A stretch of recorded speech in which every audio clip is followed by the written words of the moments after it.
Go ahead and just hit record. So again, this will be recorded for later if you want to watch it again or have your folks that you work with watch it.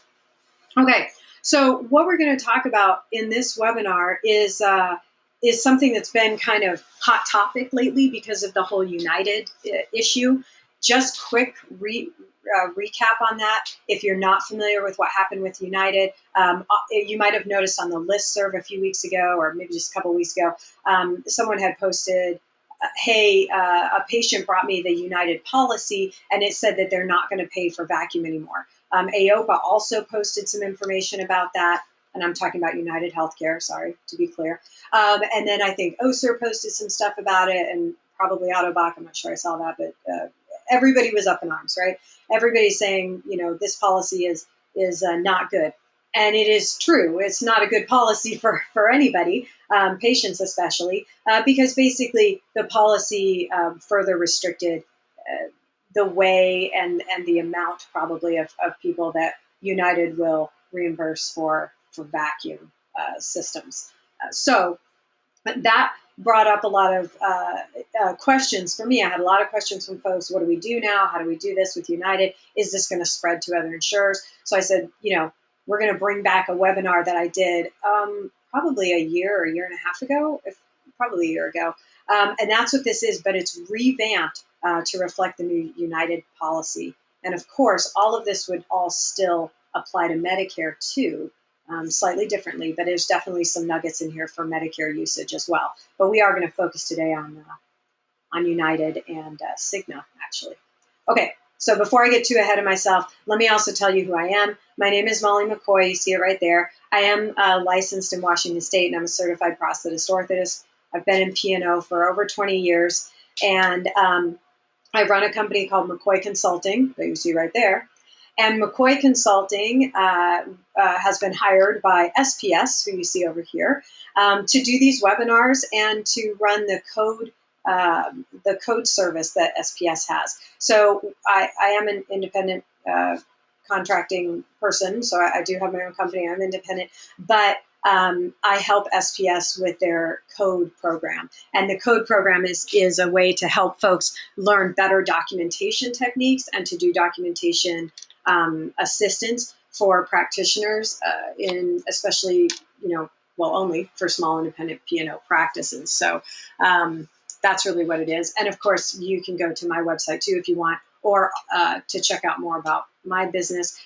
Or also, there's tons of information on the SPS website in the code section. All the past webinars are there recorded. You can watch them and still get credits for them too. So that's pretty sweet, along with some other great information. So that's background on me. If you have any more questions about me or you want to know more, there'll be contact information at the end.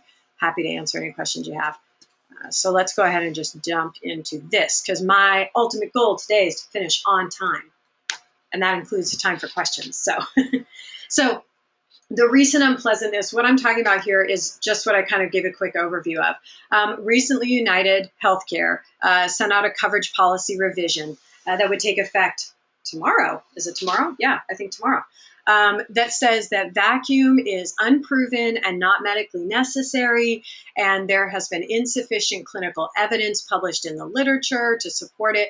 The safety and efficacy of vacuum systems is in question, in their opinion, and available studies that they saw regarding vacuum were not good enough because they didn't assess patient-related health outcomes, functional capabilities, or quality of life improvements for the patient related to vacuum, right? Related to use of vacuum. So they basically published a policy that said, it's not medically necessary. We don't agree with it. We didn't see large scale studies. What that policy did not say, though, is that it's non-covered. So I want to be super clear. Let me say that one more time. The policy did say they don't feel it's medically necessary for most patients, and they have all these issues with it. But what it did not say, you see, not equal to, right? What it did not say is that it's a non-covered item. So be really clear about that when you think of, especially as a practitioner, your front office folks, you know, probably know this already, but as a practitioner, have it very clear in your head that when they say it's not medically necessary, it's unproven, it's investigational, anything like that, that is not a statement of non-coverage. And if it's non-covered, then it's just what it sounds like. It's not covered. You're not going to get paid for it no matter what you do or what case you present. Unless, of course, you want to sue them. That's a whole other issue. We won't go down that road. If it's not medically necessary or unproven, etc., that means it just is going to take more information and a better argument from you to get it paid. So again, be very clear. Non-covered means not payable. It's not going to get paid, except in very tiny instances. Not medically necessary means they will still pay for it, potentially. You just have to present the right argument for it.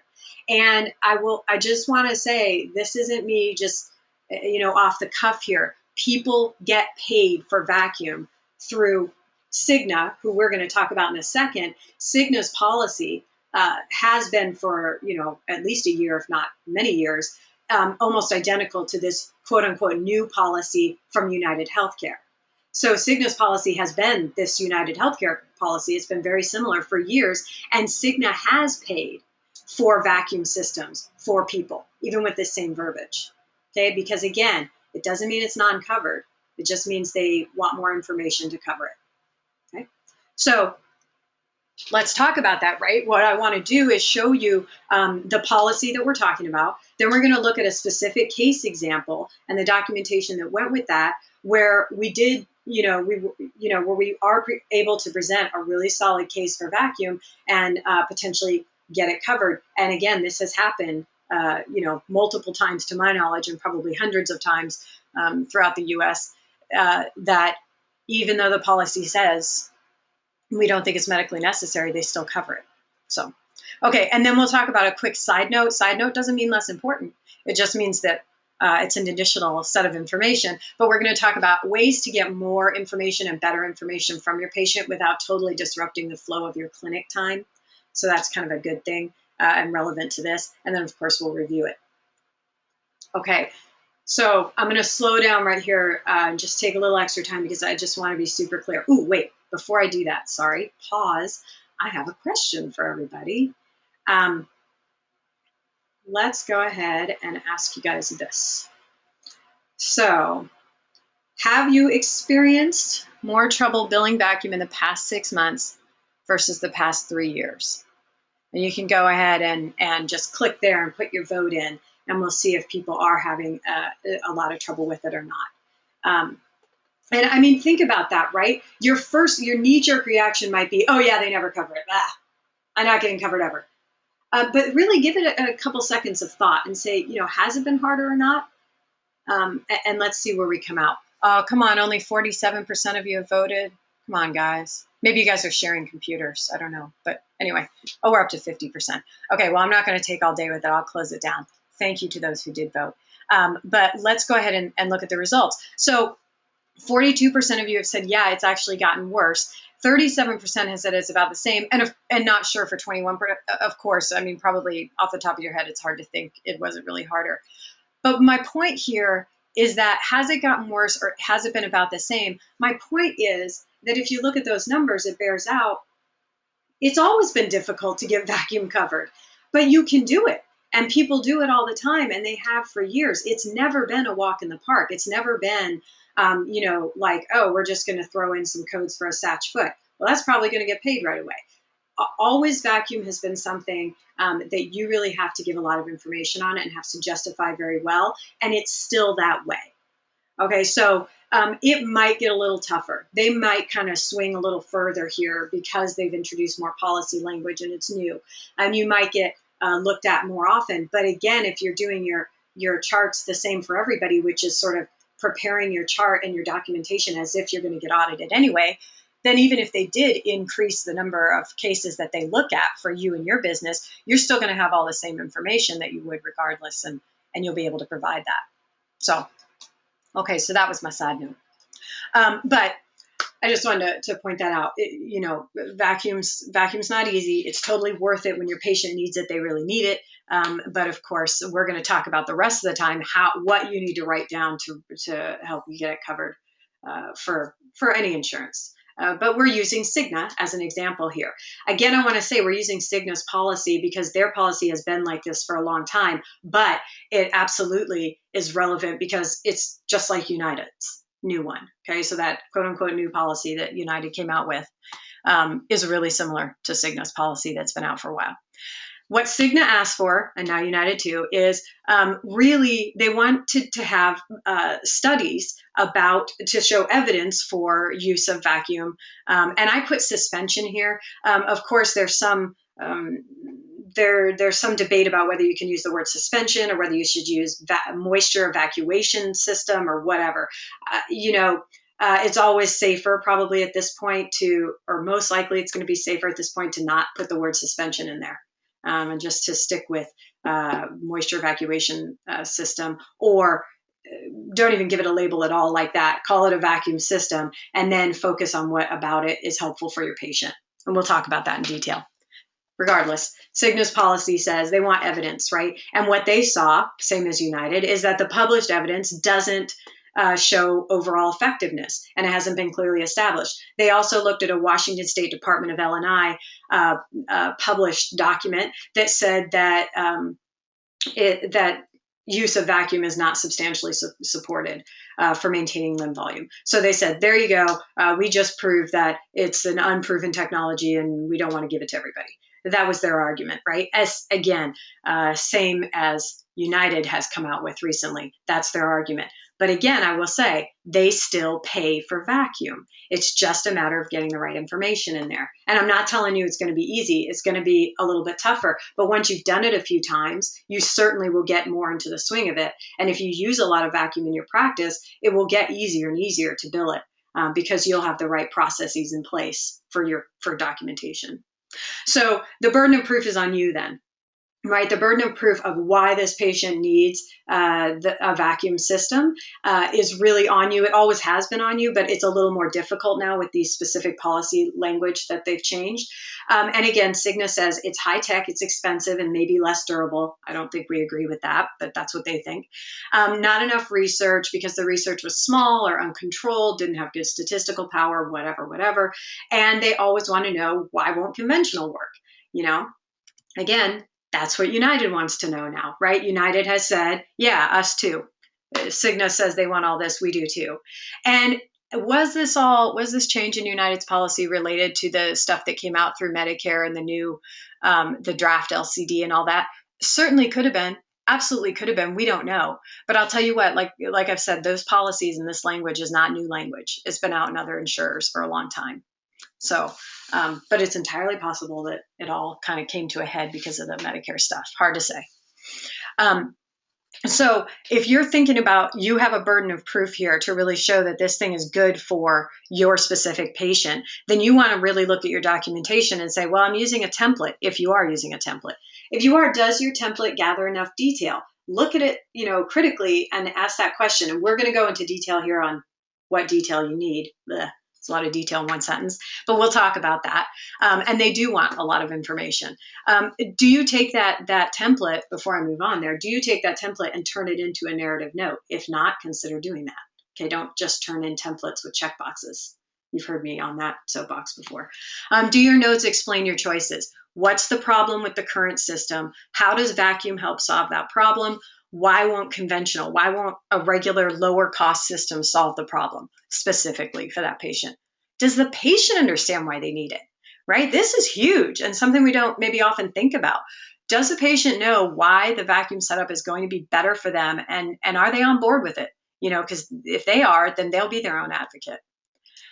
So here's a question. United is avoiding cost at every means with their erroneous implementation of maximum frequency in its application to orthotic and prosthetic devices.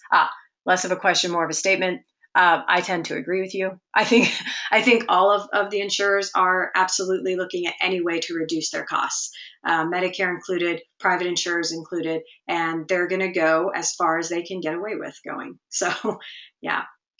So I think that might be true, but who knows? Yeah.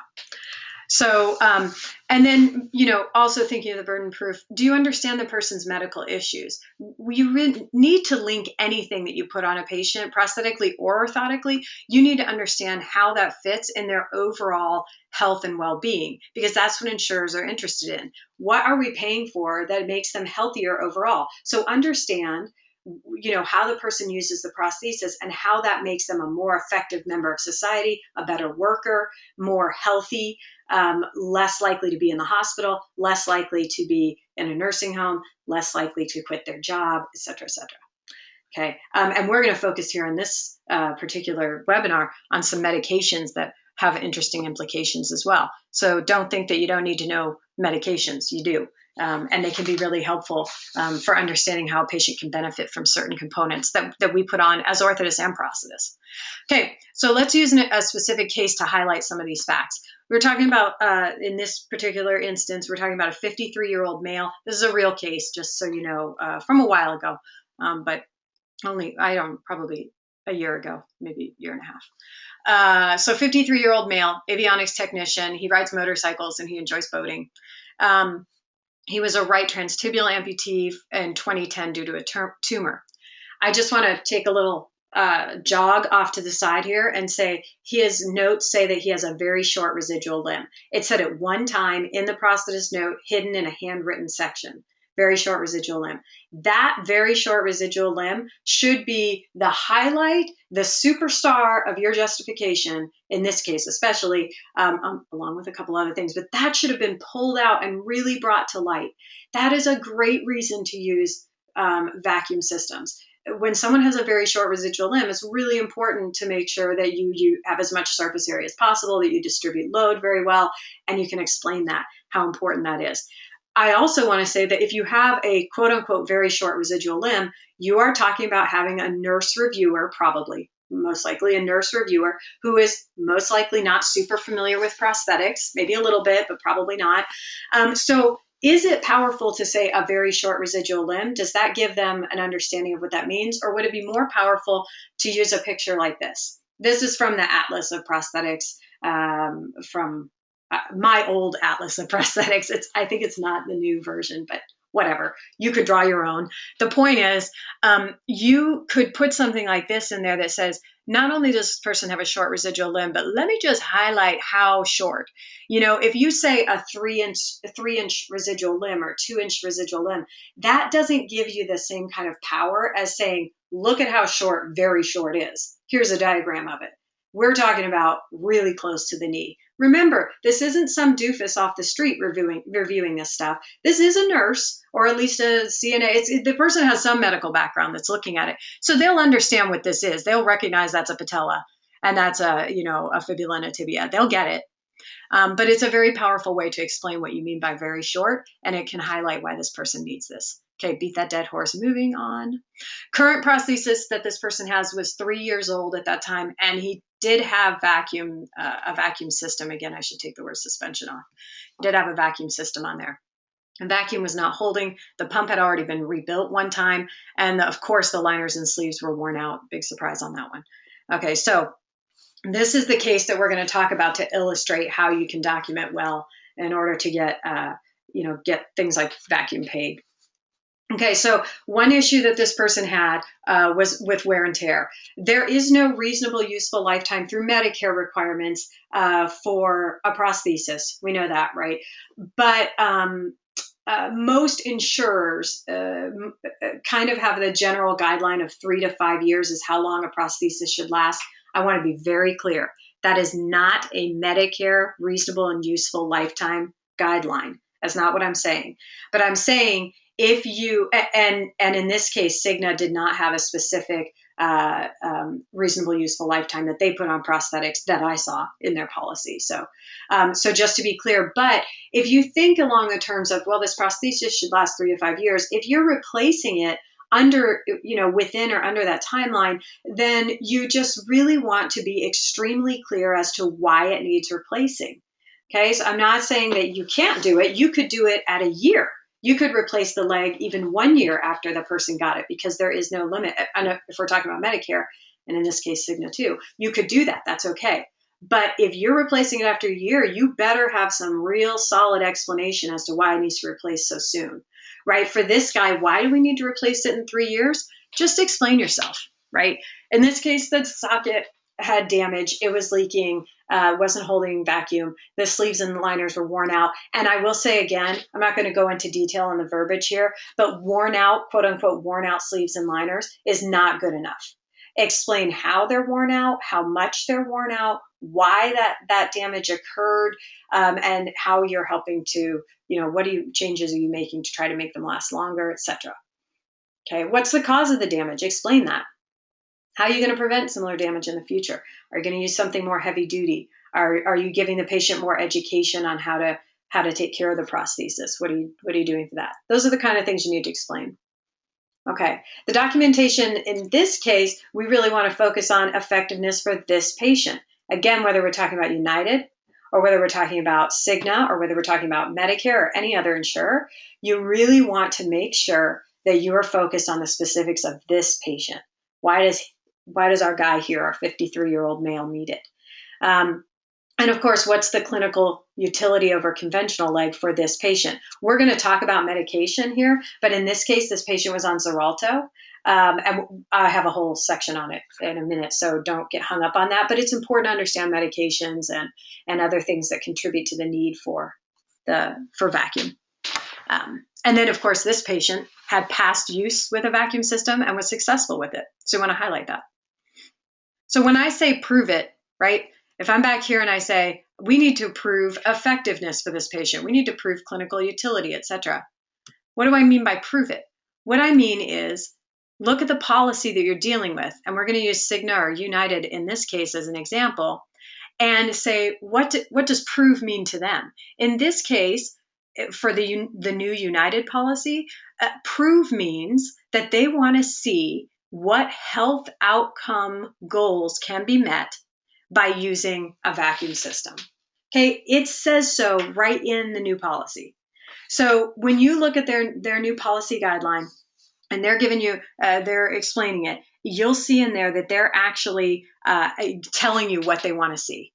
So that's when you're going to go back and say, okay, what do I have in the PT notes or the doctor's notes that show the health outcome goals? What are the goals that the patient set out? If you don't see any, then get the PT or the doctor on board with that. Send them to a PM&R doctor, send them to PT, whatever.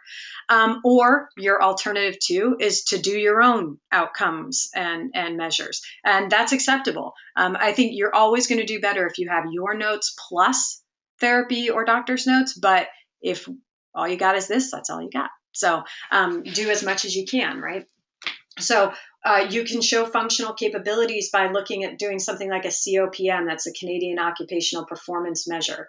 It shows a functional change over time. The PEQ, and we'll talk more about the PEQ going forward, but that can show a functional change. Use measures before and after vacuum. In this case, the guy's vacuum system was broken. So do whatever measure you're going to use, whatever outcome you're going to show, assess the person with the current broken setup, and then assess them again when hopefully you put them on a temporary setup if you can, on a check socket or something like that, and then assess them with that same measure after that, so you show a difference. I know that's kind of hard to do logistically. If you can try, that's great. But I understand that's no small potatoes. And then, of course, you can do a quality of life assessment. But check with your PT and the doctor and see if they're already doing measures like this. Often the PT or primary care doctor will do an SF-36 questionnaire, and that just shows overall quality of life. And then you don't have to do it, and it's always better if you get it from somewhere else, because then it shows that everybody's on board. So check with them. As far as doing the outcome measures, if possible, you want to get those from the PT. Check with the PT, check with the PM&R doctor, whoever's doing outcome measures, and say, which ones are you using? Which one do you use frequently? And then become familiar with those outcome measures that your particular local PT uses.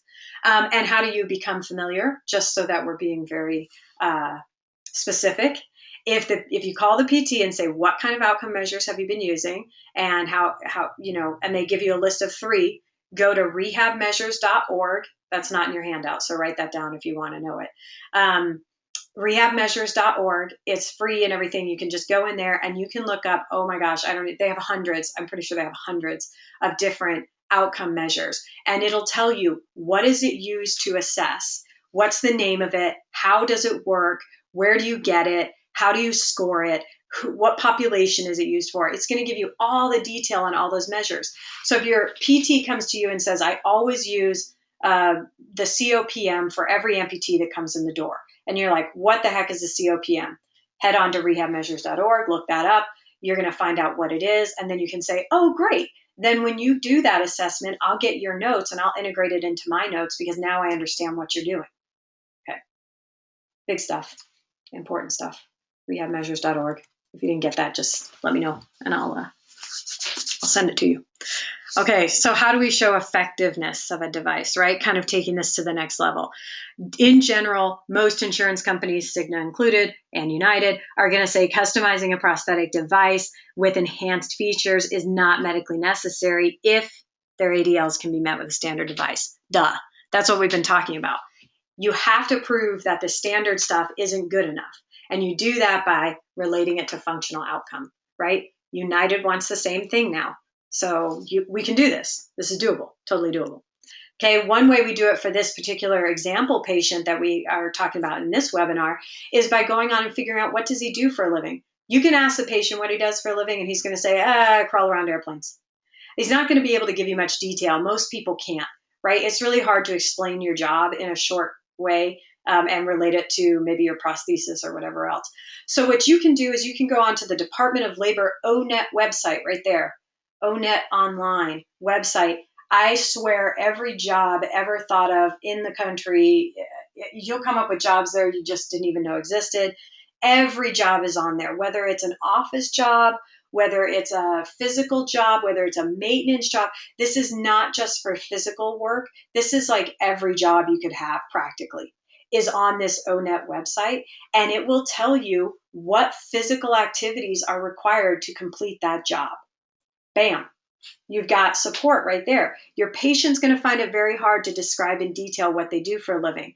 You can go on ONET website and get more information about that without burdening the patient or trying to have them help you understand.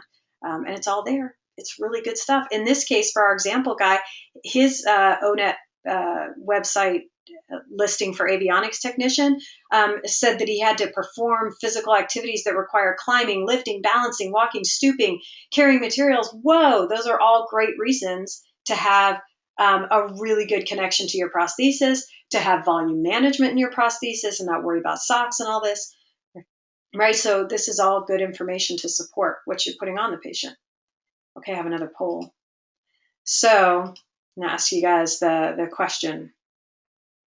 Do you go to the workplace with your patient when they have non-L&I coverage? So I don't know about you, but I know I often went to work with patients if I needed information, specifically if they had L&I or workman's comp and were injured on the job, right? Then I would go to work with them and see, because what you needed to give them whatever you were giving them was job related, and you could get a better idea by going to work with them. So that might be something you do. But have you ever done it for folks that have just regular medical coverage and weren't necessarily injured on the job?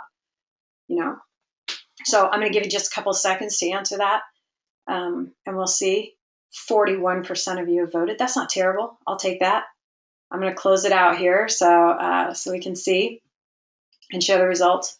So no, never. Nobody, these people never go. Rarely, but they have done it. So yeah, I would say back in the day, I never went to work with someone unless it was L&I or workman's comp, and I felt I had to. But it might behoove you to zoom over to work. Again, I'm not trying to be flippant. I understand that's not an easy task. You're taking time out of your workday. I get it. But in this case, it might be worth it. Again, I would say your easier bet would be to go on that ONET website or get some other kind of job description from somewhere. But if you can't, if you can pop over to work and get that information, it's going to be super helpful. And, pictures, whatever you got to do. Okay. So interesting stuff. Okay. So moving right along, the clinical utility over the conventional device is something that we have to show the insurance company too, right? So how are we going to do that for our example patient? In this case, What we want to do is really highlight the reasons for choosing vacuum for this person. This person has a very short residual limb. And again, we showed a picture of that. It's really clear in that diagram how short we're talking about when we say very short. The person had skin breakdown in the past. We needed to distribute the forces over the entire limb, which is extra difficult when you don't have the bony anatomy to do that. And you can put all that in your notes, right? That's just one extra line. And we really did need to eliminate shear and socket movement because, as we saw in that job description, we're talking about crawling and stooping and bending and climbing. There's going to be a lot of potential for catching the toe or pulling or tugging on the residual limb. We got to protect that skin.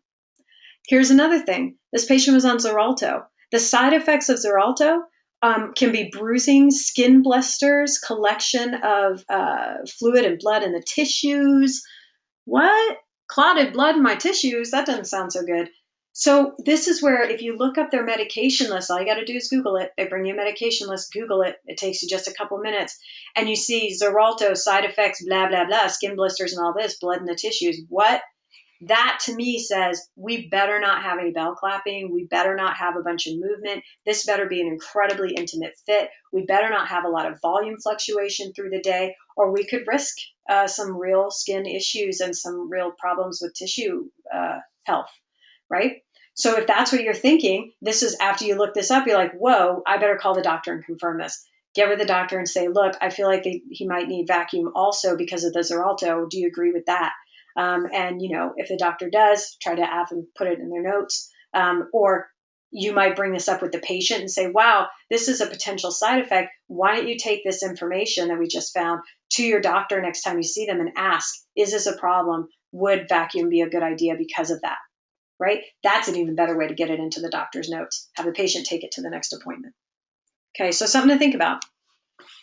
All right, so if we're looking at limb volume maintenance overall, right, for this particular example patient, that wasn't a problem for him so much. He had used vacuum in the past, and so we weren't able to say, oh, this guy has been in 35 ply sock by the afternoon where he started with 2 in the morning. We weren't able to say that because he'd been using vacuum for 3 years, more than 3 years.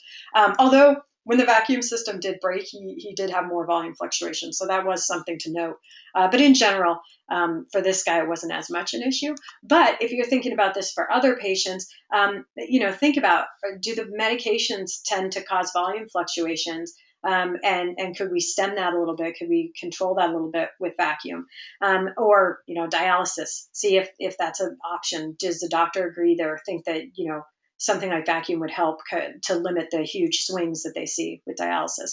To counteract volume change due to high activity. So if you do have a patient that has a lot of high activity work or health related activities, then you're going to track their daily sock changes. Have them just keep a log. Have them text you every time they change a sock, whatever it takes, right? But get some information over a few days or a week to say, look at these crazy swings in sock change, volume and sock changes, and really explain in your notes how that's not going to work for them to be changing socks all the time. And if they don't, they're at risk for damage. So it's even more important that they have something like a vacuum set up. Okay. I'm going to slow down for just a second. We're doing good for time, so just want to make sure there aren't any questions. I don't want to be railroading anybody. Okay, like I said, feel free to type those questions out as we go. But here's a little side note that I want to bring up. It's not easy, I'm sure you've noticed, to get information from your patient about how they use their prosthesis, how often, in what ways, and what is working or not working. It's really hard. I mean, just like you've been to the doctor thinking you were so sick, and when you get to the doctor, everything's fine, and you can't really remember how bad it was, right? Same here, how can you get some information about what's going on with the prosthesis without adding a ton of time to your appointment? You don't have time to sit around probably and jaw for an hour with your patient and sort of tease out daily facts about their life, right? That would waste a lot of clinic time for you and the patient. But it's also a little stressful for the patient often, right? Because they're thinking, oh, I'm racking my brain. I got to think about what was the problem with it, what was going on. Whereas if they're able to fill out some information at home ahead of time, or with their family members who can remind them. I know frequently my family members, I say, oh, I never do that. They're like, oh, yes, you do. Right. So same for the patient. Maybe they can have someone help them get that information. And so by giving the patient something like a questionnaire ahead of time before the appointment, it gives them time to slowly reflect on, I don't want to go metaphysical on you, right? I'm not trying to be weird. I'm just saying it gives them time to think about what's going on with their prosthesis, what's working, what's not working, and to have their family or friends have input to remind them of things they've mentioned. All of that stuff is gold for your notes, gold. If you get that kind of detail and you get that kind of information, it saves you time in clinic, and it's absolutely so powerful for getting stuff paid for getting your claims to go through and not just vacuum anything. Right? So think about doing questionnaires ahead of time. Here's an example of one that I like, but you can see if you like it, whatever. It's free. That's one of the big reasons I like it. The Prosthetic Evaluation Questionnaire, the PEQ. I'm going to tell you the website to get it at. But it's not only is it free, which is like super rare, but it's validated. It's validated for use for people who have an amputation. Wow, shocker. And there are plenty of other measures or questionnaires that you can use for people that use orthoses as well. But this is an example of one for prosthetics that's a nice one to try. It helps your patient verbalize their issues.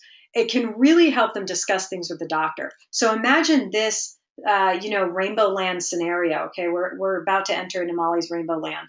In Molly's Rainbow Land, your patient calls and says, I need to schedule an appointment for a new prosthesis or to get things checked out. You say, awesome, here's your date, and now I'm sending you this PEQ. The patient gets that in the mail, fills it out, and then goes to their doctor before coming to see you. Okay, so they fill out the PEQ, they think about their prosthesis, they're kind of getting an idea of what's going on with it, what they like and don't like, what they need fixed. They take that PEQ with them to the doctor's office. They discuss it with the doctor and say, hey, I was filling out this questionnaire and it made me remember that my prosthesis has really been a pain in the neck for a few months, or my prosthesis hasn't been working properly for a while. And I want to bring that up to you. Doctor puts that in their notes because they have to document what they've discussed with the patient. Then they bring the patient after that visit, comes to you to be evaluated, and they bring the PEQ with them to your appointment as well. And now you've got that information. The doctor's been made aware of it, and the patient's fully involved. That is Molly's Rainbow Land. I hope you enjoyed it there. I'm just saying, consider a change in process like that. Consider maybe having those questionnaires go out ahead of time and encourage your patient to take it with them to the doctor's visit. That's the kind of stuff that's going to get data into the doctor's chart note. And that's good for private insurer or Medicare, for both, right? For this private insurance situation, it's not as imperative, but it certainly is helpful. Okay. So now we're coming back out of the Rainbow Land. Use for clinical decision-making. Again, you can use it to help you decide what components are going to be good for this patient. You probably have a good idea about 10 seconds after the person walks in, what you think is going to work for them. But if you're not sure, you're like, I could go either way, then something like a questionnaire that's detailed can help you, narrow down what's going to be best for the patient, help you and the patient narrow that down. Send it to the patient ahead of time, of course, like I said. There are drawbacks to this. Okay, so of course, nothing is simple, right? Nothing's super simple. It's a good questionnaire. It can be very long. There are a lot of questions. When you print it out, you'll think, oh my God, this thing is so thick. I don't know if I could send this out. You can warn your patient. I have never had a patient say to me, oh, that thing was so long, I just couldn't handle it, so I got rid of it. I didn't do it. If anything, they've said, wow, that was really thorough. It was long. It took me a while, but it really was good for me to sit down and think about those things. You just warn them ahead of time. It's a big questionnaire.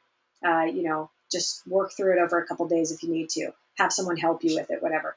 But even though it's long, you can break it down into sections. So you'll see when you pull it off the website, if you do, that if you need information in a certain area, clinical area, you can break out sections and use just those. So you can make it as long or as short as you want. I like the whole thing, but that's just me.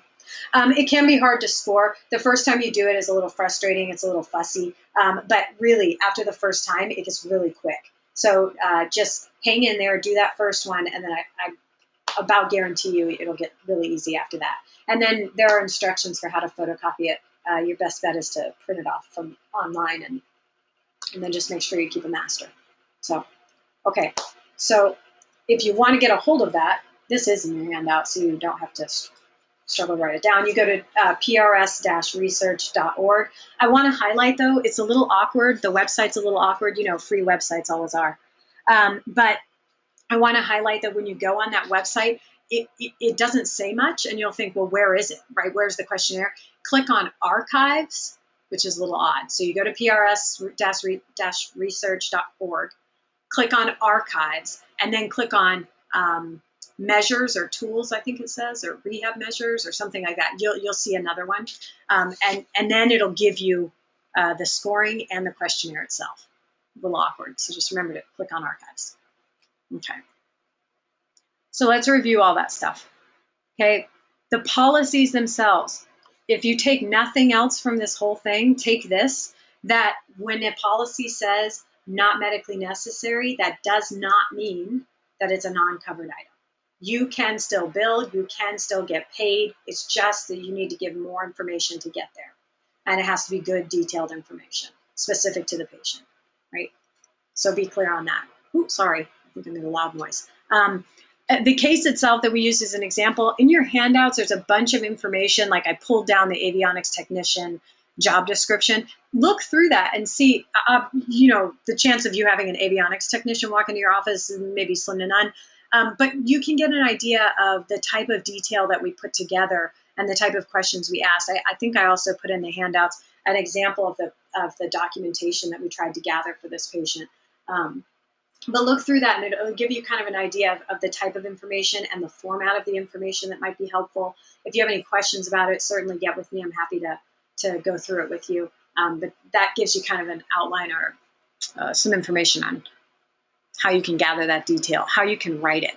Because the hardest part, right, is the technical writing, is turning your template into a written narrative, because none of us are writers. If we were writers, we wouldn't be in P&O for the most part, right? So that can be difficult, and there is an example of it in the handouts. So, and then, of course, you want to address the requirements of the policy in your documentation. Give the needed information. Don't just load it up with a bunch of manufacturer gobbledygook about vacuum systems. Nobody cares about that. Pull out the important information that relates to the patient, their quality of life, their return to work, their health and well-being, and the policy. Bring that together in your notes. So nobody's saying this is going to be easy. I'm just saying don't feel like it's impossible to get vacuum covered. Okay. For any insurance, really.